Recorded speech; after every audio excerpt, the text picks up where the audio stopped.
Hey YouTube, welcome back to the Fantasy Football Profits. We're excited to have you guys here today. We're going to do our preseason waiver wire pickups video. We'll probably do another one even before the season starts, but it's never too early to start making moves.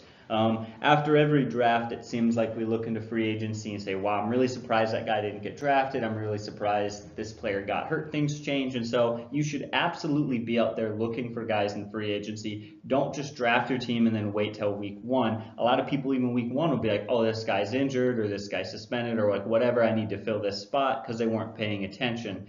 I think being lazy is probably the biggest thing that can hurt your fantasy team. But before we get started, Rob, as always, you have some things you want to say. Yeah, just very briefly, one, like you said, I want to reiterate, it's never too early to work the waiver wire free agents. The big mistake a lot of people make is they do their draft, they feel really good about the draft, and they just stand pat. But for me, working the waiver wire begins the moment that we are entering in that league. As soon as the draft is done, I begin to look, is there a way to upgrade my team? The other thing that we always say at the beginning of any waiver wire video, you need to contextualize this information. So we're giving you some general guidelines, people to look at, but you have to take this information and put it in your league. Every league is different, league size, scoring, bench depth, things like that. So you got to contextualize this information. The other thing that we do is when we look at availability percentages, we use Yahoo Fantasy. And the reason why we do that is one, they're one of the more reputable ones. They're widely used out there. There's just so many different sites. Of course, you have ESPN, NFL.com, on and on, My Fantasy. And so it's really hard to pin that down. We picked them because we felt like they're very accurate across the board in terms of availability in the other leagues. So that's what we use. Now, another thing that we mentioned last year, like we were doing waiver wire videos, and somebody said, well, why didn't you talk about players that are 95% available? You talk about guys that are 30, 35% available. Here's why we do that. Every once in a while, we will talk about a player that's maybe 95% available, but typically speaking, if they're 95% available, there's typically a reason why. And yeah, you can swing for the fence. Sometimes you can get a sleeper like that, and that's great. But generally speaking, they're hard to depend upon. So what we choose to do is we'd rather give you 5 or 6 names that are maybe 25 or 30% available, but their names that we're more confident in. So maybe he's not available in your league, all of it, but if we give you 5 or 6 names, you'll hit on one of those, and those are names that we feel more confident in, that you can be more successful with. That's important. Final thing I want to say before we actually get into the videos, when we're talking about building or working the waiver wire at this time of year, building your bench, typically you're not going to be looking for quarterbacks, things like that. So what you should be looking for, generally speaking, is really building your bench depth at the wide receiver and the running back position. But those are just general guidelines. So. Yeah, absolutely. Let's just get into it. We're going to go through quarterback, running back, and wide receiver and do 2 at each position for these free agents and just talk about some guys that you should be looking at that are out there and available in a lot of leagues. All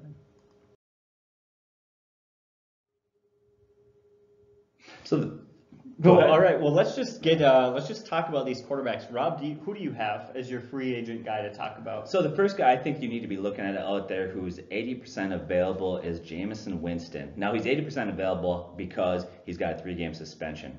But I think in fantasy, half the battle is being proactive, thinking ahead. It's like a chess game. You always have to be a move or 2 ahead of the next players out there. If you wait to the week that he's going to come back and play, other owners are going to be grabbing him. You're going to be fighting for that. And I think it's important too. The reason why I like to grab a player like Jameis Winston, I'll get into why I think he's a huge pickup right now, but I think he's a guy that you could actually roll with the entire year and he'd be very productive. And that might allow you to trade away a big name quarterback. If you're somebody who drafted, let's say, Aaron Rodgers or Russell Wilson, whoever that is, you could pick up a guy like Jameis Winston now, roll with him the rest of the year once he comes back, and then maybe after week 2 or 3, trade away Aaron Rodgers and pick up a great wide receiver or maybe a great running back. And last year I did exactly that. I actually had Carson Wentz, and he was doing great for me, doing really well. He was hot. People love this guy, and I knew he was a hot commodity. I could get something for him, but I also knew that Jameis Winston was coming back. So I picked up Jameis Winston. I knew I was going to roll with him into the playoffs, and then I traded away Carson Wentz with another player and got A.J. Green in a keeper league. Did well, and then of course after I traded him, I was even doubly blessed by the fact that obviously he went down, so that worked out really well for me. So Jameis Winston, like we said, has got a 3-game suspension. Now the coaches come out and said that when he comes back, he's going to have to earn his spot after that suspension. But really, that's coach speak. This guy, Jameis Winston, is far and away the best quarterback on that roster. Make no doubt about it. When he comes back from suspension, he will be their starter. He's looked sharp this preseason. He's looked great. One preseason game, he was 6 for 10 with a TD, no interceptions, a quarterback rate of 110. Another game, he was 13 for 18 for 226 for 1 TD and 1 pick, or 0 picks, I should say, a 151 quarterback rate. Another preseason game. He's 11 of 13 for 102 yards and a quarterback rating of 99. He's looked very sharp this preseason. He's got very good weapons around him, and I love that. You got Mike Evans and Chris Godwin has really developed into a good weapon there. I think he's going to have a great season. Got Deshaun Jackson, Adam Humphries, and he's got a good set of tight ends. Maybe the best duo in the league when you look at O.J. Howard and Cameron Braid. I love those guys. And then another weapon there I think that's really good is Ronald Jones. And I think Ronald Jones, the running back, is smaller. I don't think he's going to be a great runner per se, but he's very good in the passing game. And that's going to help Jameis Winston to have that guy he can check down to. Last preseason's game, he had 1 catch for 37 yards. And just kind of remind us what he can do in that role is going to be huge there. I look at the first 3 years in the league, Jameis Winston has improved his quarterback rate in the first 3 years. He's gotten better each season. He's matured on the field in terms of physical development. He does have some off-the-field issues and shows maturity there. That's always a concern, but on the field, he's gotten better. Last season, he played 11 games. He actually played in more, but he left a couple games early because of injuries, but he played 11 full games. In those 11 full games he played, he had 6 games, he had over 300 yards passing. He actually had 1 game where he had 299. So the reality of it is 7 of 11 games he had over 300 yards passing. That's excellent. In the first 5 games last year, he had a quarterback rating over 100, and he had a touchdown to interception ratio of 9-5. That ratio over 16 games would have been 29 touchdown passes. Going back to his rookie season, he had 6 rushing touchdowns. So this is also a guy that will vulture a few TDs in the red zone there. That's always nice for you. And then I think another added bonus is the fact that Tampa Bay's defense is not good. Last year they struggled. They were 24th in the league in points allowed. So this is an offense that's probably going to have to score a lot of points to win games. He is, I think, a quarterback that when it's all said and done could finish in the top 10 of quarterback scoring. When we talk about points per game, I say points per game because he's going to miss 3. So I think he's a huge guy. That be proactive on this guy. He's 80% available. I think he'd be a nice guy that you could stash on your bench. Yeah, I absolutely love that pick. In fact, we are in a keeper league together where I didn't go out and target a quarterback very aggressively or pay much. It's a bidding league, $200, and I just got a guy for $1 because it's like, might as well wait for Winston. He could be a fantastic option, especially week to week, depending on the matchup. But I like that pick a lot. What about Derek Carr, though? I really like Derek Carr as another guy. He's available in 43% of leagues. Now, he's not available in every league, but that is pretty close to half, which means in a lot of leagues he's going to be out there, and that's a huge surprise for me. Not only does he have great weapons from Amari Cooper to Jordy Nelson, who, by the way, they talk about how fast he's looked and how impressive he's looked. They have loved him. I think some people were concerned that he's a little bit older, but they said that's not been an issue at all. Martavis Bryant brings a little bit to the table there. And let's not forget that Derek Carr was a guy who was once considered to be an elite quarterback. Everyone thought that he was absolutely insane. And then he struggled with injuries last year, but it's really interesting because the last time he played a full 16 games healthy, he threw 32 touchdown passes. So he'll be coming off of last year coming off of last year's injuries. He's finally coming into this season healthy, which bodes really well for him. And he's got a brand new coach, John Gruden, who's kind of known for, what is he known for, Rob? Yeah, he's developed. You look at Brad Johnson, of course, you look at Rich Gannon, those guys, and they end up being all pros with him. He's done a great job with quarterbacks. He's done a great job with offenses there. Yeah, they call him a lot of times people call him a quarterback guru. He's been very effective in how he's able to create a good offense. There's no question for me that Derek Carr's a good quarterback. He's got more than manageable weapons, not the best weapons in the league, but there's some good receivers on that list. But on top of that, you just talk about the situation. How often is he going to be throwing the ball? Well, he's got the 6th worst defense last year and the 25th ranked running game. It was not a very effective, not a great running game, and a very bad defense combined with good weapons, a good coach, and a good quarterback. I wouldn't be surprised if he once again played the season healthy and went 30, 32 touchdowns. He could be a great option, and just to see that he's out there in close to half of all leagues is really surprising for me. Yeah, I like him. I think, yeah, you're right. Going into last year, going into that season, there was a lot of conversation of becoming a tier 1 quarterback. If you look at the first 6 games, I don't have the stats in front of me, but we had previewed him in another video where in the first 6 games, 4 of those 6 games, he had a quarterback rating of over 100. He was actually on pace to have a very good year. He got injured. Amari Cooper got injured. Things derailed. But yeah, I think he's a guy that's greatly, greatly overlooked right now. I'm surprised how far this guy's fallen, not even being picked up. Yeah, exactly. That's so strange to me, but that's fine for me. He's out there. In fact, we were in another league we just drafted the other day, and I thought he was going to fall to me, but he didn't quite. Oh, well.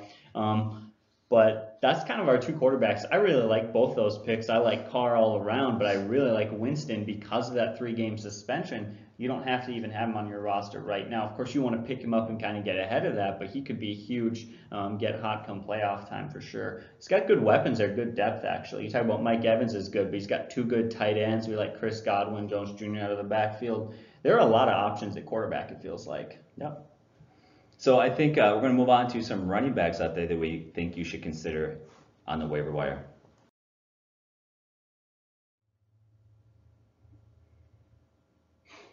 All right, so let's talk about some running backs. Rob, who do you have? Who do you want to talk about? Okay, so I'm going to stay on Tampa Bay there in Tampa Bay Buccaneers camp. And I'm going to talk about Peyton Barber. Now, he's 36% available, which isn't necessarily high per se, but yet when you look at how difficult it is to find a starting back nowadays and what a premium they come at, the 36% is a decent availability. And I'm quite honestly surprised that he's not out there, because if you're in a league, if you're in a team in a league where your 12 teams are bigger, he needs to be stashed on somebody's bench. This guy has shown that he's going to become the starting back. About a month ago, a lot of people thought Ronald Jones, this was going to be his team, got drafted. People were huge on him. Right after the NFL draft, though, we actually came on our videos and we talked about Ron Jones. And we said he was a smaller back. We were concerned he wouldn't be able to take that wear and tear running between the tackles. We saw some concerns there. We even said he's more of a third down back, a guy that's going to be using the passing game effectively, that he couldn't have that role of a guy that's going to get 15, 20 carries per game. Well, Jones, since then, has struggled greatly in the preseason. These are his numbers in the preseason so far. Now, it is a preseason, so we want to get too excited, but it is concerning. I think it's also got the attention of the Buccaneers coaching staff. One game, he had 6 carries for 7 yards. Another game, he had 4 carries for 2 yards. And then another game, he had 8 carries for 9 yards and a touchdown. He's been brutal, honestly, running the ball there. He's been very bad. On the other hand, you look at Peyton Barber. He's looked great this preseason. He had 8 carries for 32 yards, 5.3 yards per carry. He had 5 carries for 34 yards, a touchdown, 6.8 yards per carry. And then another game, he had 4 carries for 21 yards and a TD for 5.3 yards per carry. He's looked really good. He's impressed coaching staff so far. It looks like he's really taken a hold of that starting role there. Last year, filling in, he was very adequate for Tampa Bay as their lead back over the final 5 weeks of 2017, averaging 18 touches per game and 84 yards per week over that span. And he hasn't really let up. He's actually only gained momentum going from last year into this year, and he's really dominated first team work in the Buccaneers backfield all preseason. Now, Coach came out and said this publicly. He said Barber basically is running circles around Jones through the first month of camp. He's doing everything right at this point. I think if we went out there and gave the ball to him 20 times, we like what he's going to do with that. Barber went on to say that he believes he can be an every down back, and the coach went on to say, and we think he can do that also. Unlike Jones, this guy's built physically. He's 5'11", 225. Some sites have him closer to 230, 235, so he's big and physical. This is a guy that you got to stash on your bench. Right now, you might have 2 good starting backs. You're in a couple leagues where you got 4 good backs, but I tell you what, you can never have enough backs. Either trades, injuries, bye weeks, never have enough solid running backs. He's a guy that you got to be picked up. Peyton Barber, available in 36% of leagues out there. Yeah, that's absolutely crazy. And it's funny, that's kind of something that I've been on for a while. Since Ronald Jones Jr. got drafted, I was really surprised and thought that Peyton Barber would be the guy and that they would go after another position, knowing that Tampa has so many needs. But yeah, he has been a disappointment. And this is kind of something I've been on for a while. I know that people have been pretty excited about Jones Jr., but performance just hasn't been there yet. And Peyton Barber is going to be a starter. I don't care what sort of league you're in, unless you're in a really small league. A starting running back is a starting running back. So I don't understand why he's not on more teams, honestly. Yeah. And here's the other thing. Maybe you don't need him. Maybe you won't need him. But don't let your opponent pick him up and play him against you. Keep him on your bench, nothing other just handcuff him. So. Right. Or when we talk about depth, we just joked we're in a league. I took 4 running backs in the first 5 or 6 rounds or something like that. It was crazy, and everyone was mad at me. But you can never have enough depth at that position. You want to have some nobody wide receiver, or Peyton Barber's a good option. There's no reason he shouldn't be on a roster. Yeah. So what about my running back? Now, we've talked about this guy in the past, and I apologize, but he's out there available in too many leagues, and some huge news has come out about him. Let's talk about Jeremy Hill. Now, again, I apologize if you've watched our videos in the past, because we have talked about him. You've heard about how he's impressed. You've heard about how we think he could be the starter. I'll go over some of the things I mentioned in the past, but there's one big piece of news that I definitely said for me, we have to mention this. And this talks about, we update people on every time some news comes out, it can make a very big difference. But anyways, he's looked very impressive, like he could certainly be the guy there. Dion Lewis left. He left, over 1,000 combined yards and 9 touchdowns. There's certainly a spot open there for someone to take, and I thought for a while now that this could be Jeremy Hill. His preseason, he looked impressive. One preseason game, he had 11 carries for 51 yards, a touchdown, and 2 receptions. Talk about that's not just one preseason game. He's been productive a lot of times throughout his career. In fact, throughout his first 3 seasons, he had 30 touchdowns. That's just insane, and yet I think people are really underestimating his talent. We talk about how he's kind of looking like and this is kind of the news, is that he's looking like he is set to be the Patriots' big back, the physical runner. He's like, 6'1", 6'2", 230 pounds. And I think the huge news we have talked about is Mike Gillislee. Reports from Patriots practices and camp is that Mike Gillislee is probably going to get released. And I think that that's absolutely huge. We were talking about this, and as you were saying that you felt like this was a battle between those two and that some of the other guys in that roster were just kind of pieces to fit roles and do a few jobs. Do you want to mention anything on that or no? Yeah, I think a lot of people look at this and what they're happening is look back to Dion Lewis last year. Dion Lewis had a good year, but I don't think the Patriots wanted Dion Lewis to have that role. I think they were looking at Mike Gillislee, who was brought in to have that role, a big physical back that could pound the ball, very similar to LeGarrette Blount did before that, had 18 touchdowns. But of course, Mike Gillislee had four touchdowns, I think, in the first 2 games. And then he really struggled, ended up losing his job to Dion Lewis. And so I think they're looking for a big physical back to do that. They brought Jeremy Hill in, and so far he's really taken hold of that job. A lot of people, I think, will look at Rex, they look at White, some of the other backs, and they think, okay, they're going to beat him out. But they have very much and very different roles in that offense. They are not competing against one another, so they're meant to be complements. Yeah, exactly. I think a lot of people are scared away from Jeremy Hill because he was in Cincinnati, and then they brought in Joe Mixon, and he didn't have that starting role, and then he really quietly moved in free agency to the Patriots. And whenever anything happens quiet, a lot of fantasy people don't really like that. But you have to look at it. He was recovering from injury, and he was nowhere near 100% last year at all. And so the Cincinnati Bengals went out and took Joe Mixon, and kind of part of the reason they took Joe Mixon was because he was an unbelievably talented running back who they got in the second round because of some off-field issues. So I think that was part of a best talent available system.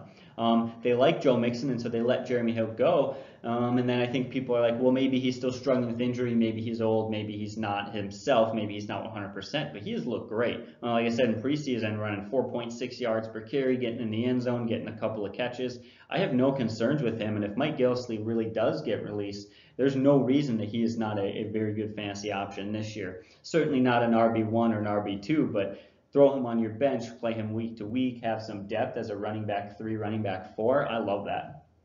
Yeah, you look at New England, I know a lot of people think he looked washed up in Cincinnati, but how many times have the Patriots brought a guy in that nobody's ever heard of, maybe he's a guy that had a limited role, or he's a guy that looks like he's over the hill, or he's washed up, and they find a way to get the most out of their players. I think this is going to be another one of those situations there, so we're going to see a rebound year. Absolutely. So one more running back should we do? Yeah. I want to talk about it. So I want to talk about another running back out there that's 25% available, and that's Chris Carson, running back for Seattle. Now, how is it in the NFL, or in fantasy, I should say, that there's a guy available, that's 25% available, that he's not on a roster? Here's another example of a guy, he just needs to be stashed. How can you ignore Chris Carson at this point? Now, let's look at his competition. You look at Penny. Penny very much like Ronald Jones and Sony Michel, which, by the way, I just want to say this. Maybe this is going to cause you to get upset, but right after the draft, people were big on Penny. They're big on Jones and Michel and all that. And we just cautioned everybody against saying, hey, I'm not sure about some of these guys. We got a lot of pushback. A lot of people didn't agree. But here we are a month or so later, a couple months later, and all 3 of those guys, none of them are starters right now. Mm-hmm. Do I dare say I told you so? No, that's too early for that. Too early for that. Sorry, forgive me. Sony Michel's going to come back from injury and be MVP. Be big, and then you guys can rub it in my face. So, but anyways, let's look at Penny right now. He's banged up. He's injured. He's seen a lot of action on the special teams when he's been in practice, which is concerning because you're not going to take your lead back and put him on special teams. They'll sometimes do that with a wide receiver like Antonio Brown, but the running backs, if you're a lead back, you're not going to be getting those carries. And right now, Penny's getting a lot of those carries. Yeah, exactly. I think, and somebody, I believe Ryan mentioned it in a past video, well, Antonio Brown does that so other players can play special teams and still start. That is not a coaching decision. That was part of Antonio Brown being a star, being what we think is the best receiver in the NFL, making a demand, and the coaches certainly don't want him doing that. But when you're Antonio Brown, you kind of get what you want. I think he enjoys it, has some fun. But for everyone else in the NFL, getting put on special teams is kind of a punishment. It's almost like being in the doghouse a little bit. Yeah, usually players have to work their way up through the special teams to get into a starting role. So it is concerning pending. I've seen a lot of action on special teams. Now, last season, Pete Carroll loved Carson. He earned the starting job and did very well during that time. He had 4.2 yards per carry during that stretch. On a below-average offensive line, he caught 7 of 8 targets, so he's shown he was adequate in the passing game. Broke his leg, but he's back. He's totally healthy, and he's actually added 16 pounds of muscle, which is really huge now. Currently, that battle is over. Right now, this is Chris Carson's role. He is a starting back there. Now, this preseason, he has been spectacular, but he's been very solid. One game, he had 7 carries, 26 yards, and 2 TDs. He had 3.7 yards per carry. Another game, he had 9 carries, 34 yards, 3.8 yards per carry. Then he also had another game, he had 4 carries for 26 yards, 6.5 yards per carry. Now, that offensive line is slightly better, although let's not deceive ourselves that offensive line is not great. So I don't think that Chris Carson's going to have a great yards per carry this year, but based on volume, based on being the starting running back in that offense, I think he's very solid. You can't ignore this guy. You got to have him on your bench out there. He's 25% available. That's Chris Carson, running back of Seattle. Exactly. He's not the most exciting pick. We're not claiming that these people are going to be the best at their position, but how is he out there in 25%? How are people ignoring a guy who is a RB1 for that team? Of course, not in fantasy value wise, but he's certainly going to get his stats. He's going to have his games. I don't understand why people are staying away from him so much. Yeah. So do you have any more running backs? If not, we'll probably get to our wideouts. No, let's get to the wide receivers. All right, so let's just get into it, Rob. Who is your wide receiver that you want to talk about? Okay, it's going to seem weird, but I want to stay with the Tampa Bay Buccaneers. Yeah, isn't that kind of weird? So who are you talking about? I want to talk about Chris Godwin. That's very strange. First you talk about Jameis Winston, then you talk Peyton Barber, and now it's Chris Godwin. Do you have some weird thing for the Tampa Bay Buccaneers? No. I don't know what you're talking about. I'm a Vikings fan, not a Buccaneers fan. Anyways, let's get to Chris Godwin. He's 73% available in all leagues. And he's in an offense that's going to need to score points. Playing for a quarterback that we cover is very solid. So he's got that going for him. He's shown this preseason that Winston has been actually looking his way quite a bit. They're starting to develop chemistry and a connection there. In fact, Winston in 3 preseason games actually hit him for a 10-yard touchdown and an 8-yard touchdown.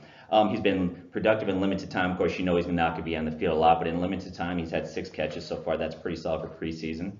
Now, if we look at those that were in Tampa Bay, the writers, the beat reporters that cover that team closely, a guy there named Rich Stroud came out, and he really singled out sophomore wide receiver Chris Godwin among the Bucs standouts this spring, said how good he was. He went on to say that he makes plays every day in practice. He's shined in mini camps.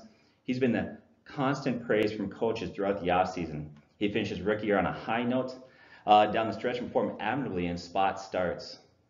The offensive coordinator said that Godwin has earned the right to start and should see heavy snaps and 3 wide receiver sets. Last season, the first 7 weeks of the preseason, now he's way down on the depth chart last year. He averaged 12 yards per game, but after the final 8 games, he averaged 50 yards per game. He steadily improved.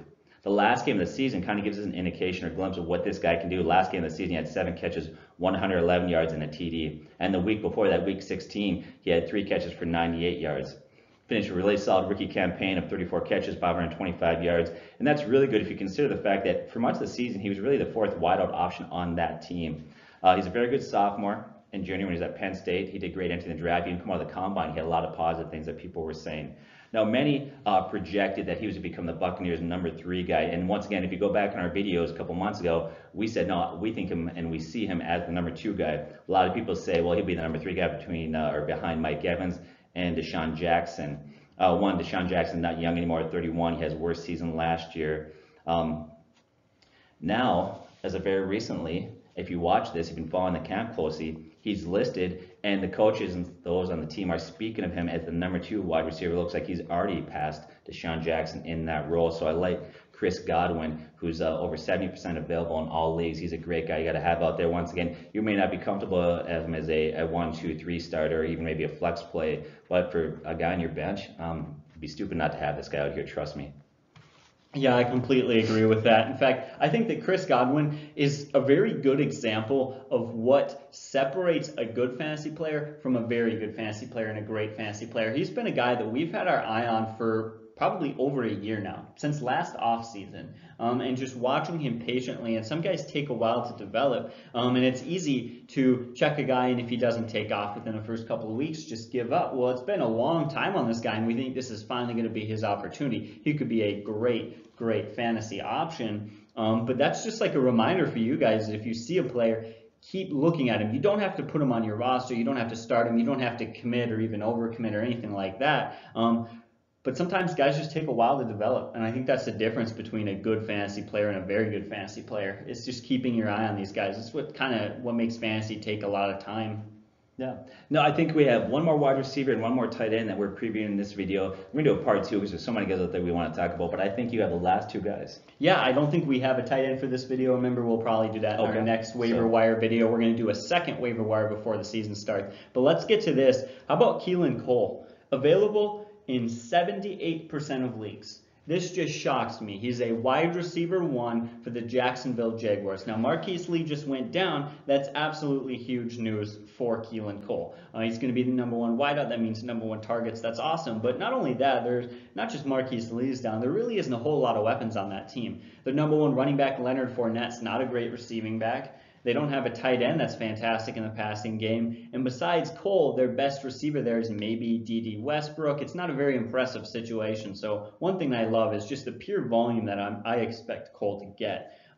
Last year, he had a very good rookie season. He had 42 catches for 742 yards and 3 touchdowns. That's not flashy. That's not insane. But he spent much of the year on the bench, earning his way up as a starter until finally the last 5 games he was very impressive.